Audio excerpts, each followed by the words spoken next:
పిల్లల పల్లకి తెలుగు నీతి కథలు. అనగనగా ఒక అడవిలో రాజా అనే కుందేలు ఉండేది. అతని భార్య పేరు రాణి. రాజా రాణి ఇద్దరు ఒకరోజు షికారుకని ఒక తోటలోకి వెళ్ళారు. రాణి చూపు ఒక చెట్టు మీద పండిన పండ్ల మీద పడింది. ఆ పండ్లను చూస్తే రాణికి నోరూరుతుంది. ఎలాగైనా వాటిని రుచి చూడాలనుకుంది. రాజాకు తన కోరిక చెప్పింది. ఆ తోట ఒక తోడేలుది. తోడేలు చూసిందంటే చంపేస్తుందని చెప్పాడు రాజా.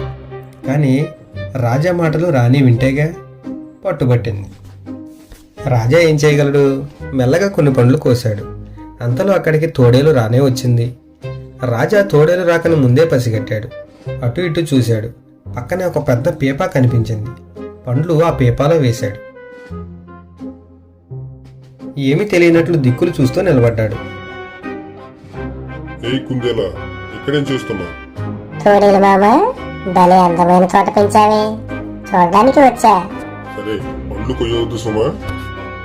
అయ్యో, ఒక కుందేలు పండ్లు కోసుకుని ఈ పీపాలో దాక్కుంది కదా. ఆగు, దాని పని పడతా అంటూ తోడేలు ఆ పీపాలోకి దూకింది. అంతే, అవకాశం దొరికింది అనుకుని ఆ కుందేలు అక్కడి నుంచి పారిపోయాయి.